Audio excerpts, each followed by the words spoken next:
your local forecast, accurate and dependable from the Weather Channel.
You're searching for it, ain't you? Apocalypse, end of the world, Armageddon. It always has a face and a name. I've been hunting the bastard for some 30-odd years. Came close a time or two. Too damn close. You can't kill damnation, mister. Don't die like a man dies. This is North Innsbruck.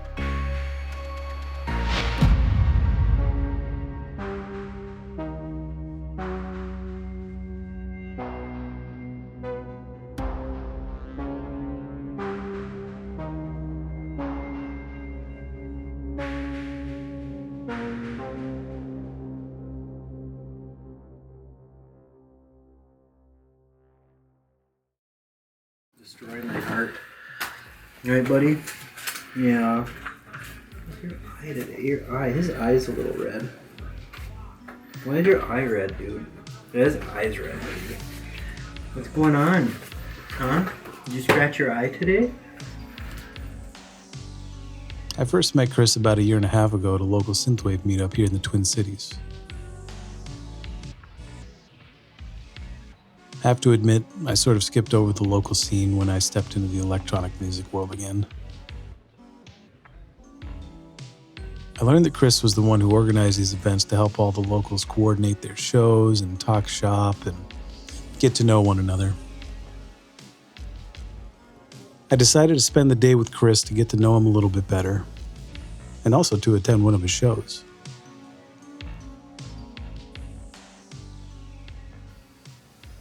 All right. There we go. How are you? Very good, sir. Very good, yeah. But so Chris Emblem, that's me, but North Innsbruck, respectively, of course. And project itself, been doing North Innsbruck for, I want to say 8 years.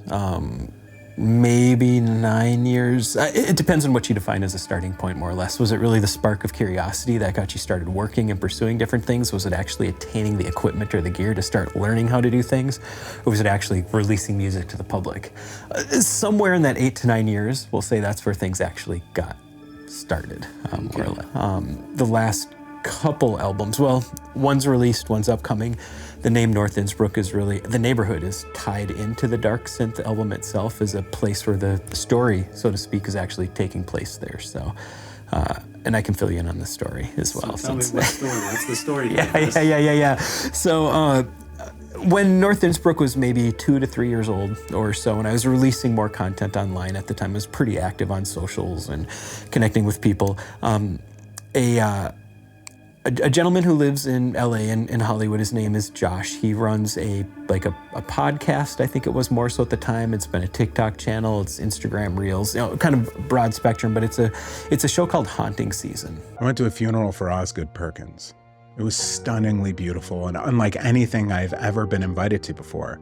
was at the Forever Cemetery here in California, where a lot of the celebrities are buried. Have you made a horror movie? It doesn't need to be long. It could be 3 minutes. Well, I want to see it. A few people lately have been sending me their films, and I'm having a blast watching them. Like this one called Wolf Juice by Rabid Dog Films. It's a grindhouse spoof about a bunch of drunks and back alley addicts who stumble across a case full of radioactive needles that, when injected, turn one of the dudes into a radioactive wolf man. It's wild. It was filmed with absolutely zero regard for form or format, and it shows. They even say it at the beginning. When I first met Josh, it was more short stories that he had written, and then would record himself reading those, and it was posted to YouTube, and it had a actually really great following. Josh is doing some really cool stuff, but the reason I bring up Josh is that he's a very gifted writer as well. And so my album Mindbender, which was the last darksynth album to really come out, was released, I think it was 2023 or was it 2022? Anyhow, but we also talked about Josh writing a script, in a sense, for one of my records. And it so happened I was working on Mindbender at the time, and it wasn't even called Mindbender necessarily, it was just the Darksynth album. And so Josh sat down and he listened to the record, and he was listening to the record. He ended up more or less writing the story live on the spot as he listened through it. And so this story of the Mindbender, as the character's known, has really evolved. In fact, for what it's worth, we've actually completed a spoken word album that spins off of the Mindbender record, essentially. It's the music from that record with his story and his voice really speaking over it. And it's really done at this point in time. But that's one of the projects that's sitting in the background right now. So really when I'm talking about the story, that's really what's happening with that right now. And I won't go into the details of it. That'll be coming down the road soon enough as an actual release. But it's a very dark, very, very dark story about an event happening in North Innsbruck, the suburbs of the North Metro here in Minneapolis, St. Paul. So this is gonna be one of the, right?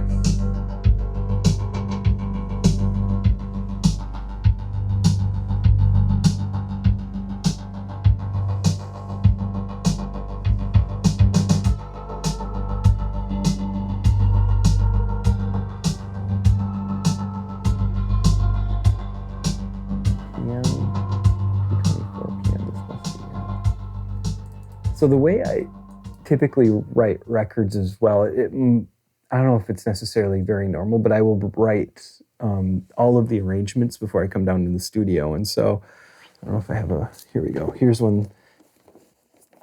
So basically what I do is I think about what I want the song to sound like. Here, I'll give you that one.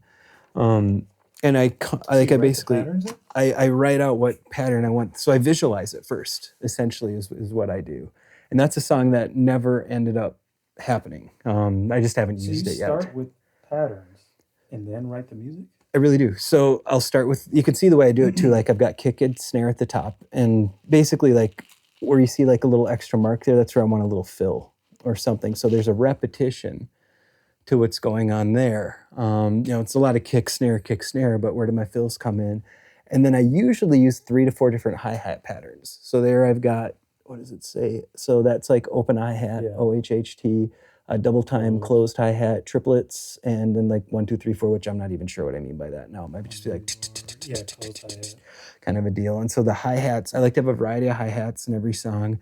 I really like claps as well. Sometimes I'll use more of like, I don't want to say like a cowbell necessarily, but similar sound, or like a woodblock type of sound. There you go, bell. I'm experimenting with toms a bit more now because it's something I haven't used and I haven't heard as much of necessarily, at least in dark synth that I can think of.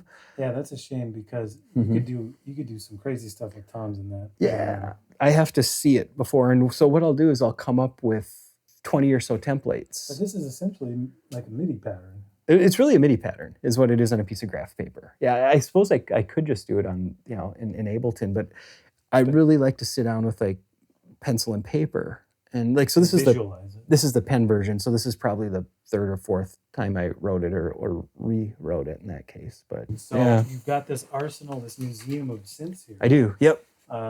Yeah.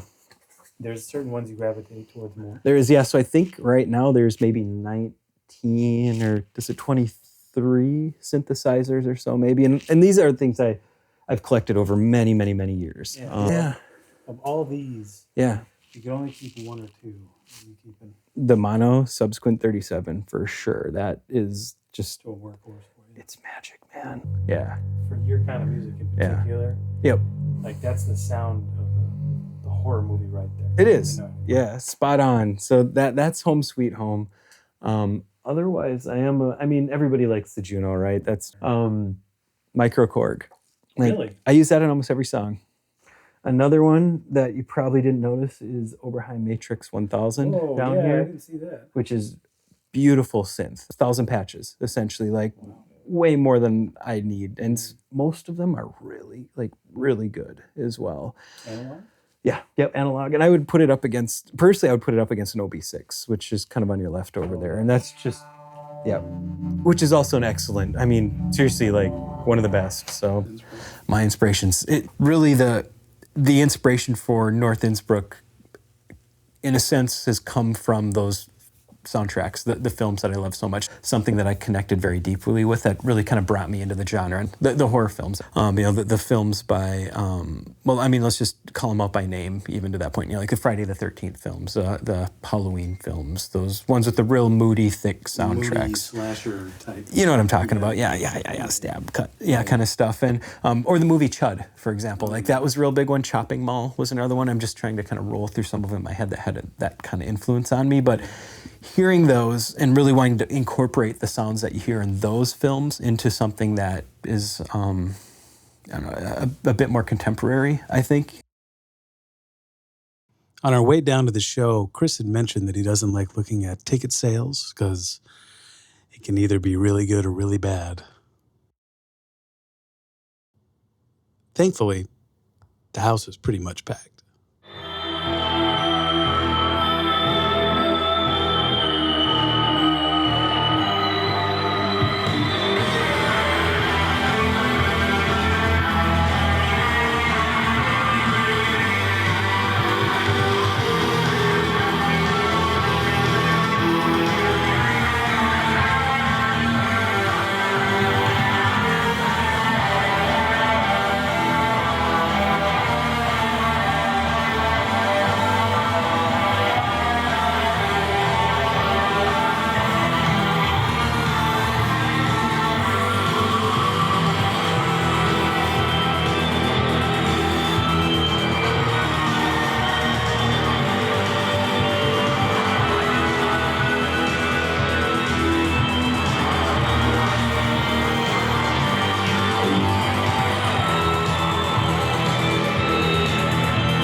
After the set, I caught up with Greg. He's a new addition to North Innsbruck, doing vocals and guitar.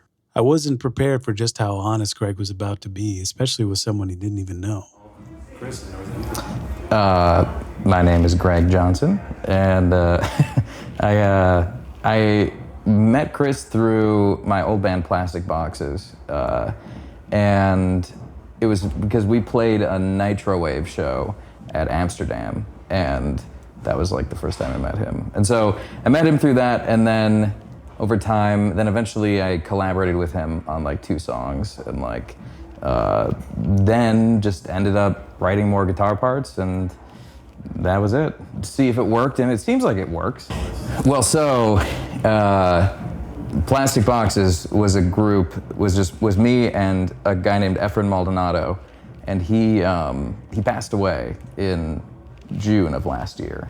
He taught me so much about like not overthinking music, and he was very like go-getting, and I just kind of try to like, especially after he passed away, I've just been trying to like, I don't know, carry that energy. And like, so honestly, I'd say my inspiration for like continuing to do anything is him, and it would have been if he were here too still, but I just kind of try to just like channel him still. Remember what he kind of bestowed upon me and like keep it going. So, you know, I mostly decided, I was like, you know, the songs I like playing live are the ones that Efren wrote. And the other ones I'm like, why don't I like playing this? And I'm like, I don't know, but I wrote it, so that's on me.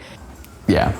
But yeah, I listen to a lot of Bruce Hornsby and The Range. And the reason I especially bring up Bruce Hornsby, listen to Bruce Hornsby in The Range, and it sounds like a sun shower, you know, like when it's raining, but it's the day. Sure. And so I kind of feel like I want to take the rain part of that and emphasize it into like a more depressing kind of thing. Okay. Depressing Bruce Hornsby. You know? I mean, and it seems counterintuitive, but it's like, it's almost like finding your authenticity. It's like kind of corny, but it's like, I mean, how I've made a lot of music through my life that like probably wasn't the most authentic to me. Same. And yeah, and like I'm like, I just need to take whatever, and again, what I learned from Efren is just like, he would always say, stick a fork in it, it's done. Because it was like, I'm like, do you think that this is, yeah, and he's like, it's done, this is great. And I just have been like, keeping that in my head constantly of, it's done, this is great. And right, because you just like, if you came out of you, it's authentic and you feel it. And like, this is the first time where lyrics that I write are like actual, like, I'm really like sitting there and I'm like really involved in my lyric writing and like, I'm saying something that I care about and I want to say. And like, it's very weird because it feels like inauthentically choosing to be authentic, kind of, you know what I mean? Like, well, right, because it's kind of like if famous works of art, if the Mona Lisa were revised, not that I'm making the Mona Lisa, but I'm just saying, it's like, think about it, any work of art, and it's like, that is the art, that's it. And it's like, if they had come back and gone like, let's put a little smiley or more smiley face on, it'd be like, what is this? It'd be less. It'd be less. It wouldn't be what it is, you know? And you don't really know what something is until you kind of put it in the world. Greg Online is my solo work, and I put out mostly singles and a music video usually, or some visual that goes with it. I kind of craft it all in one thing. And yeah, so Greg Online, check it out.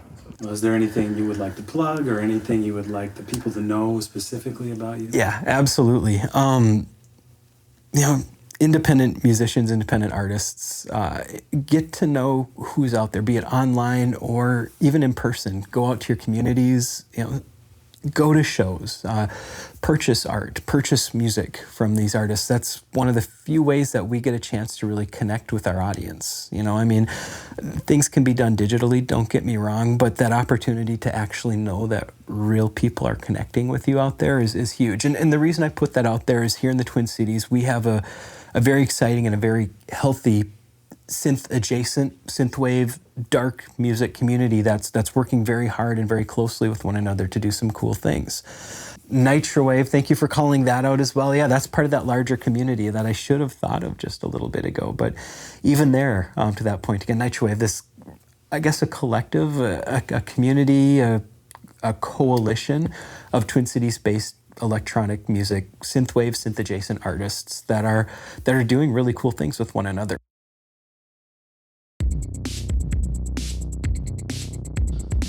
I guess all I have to add is that if you're into dark music like this, I don't want to hear you complaining that there's no shows or anything going on in your area.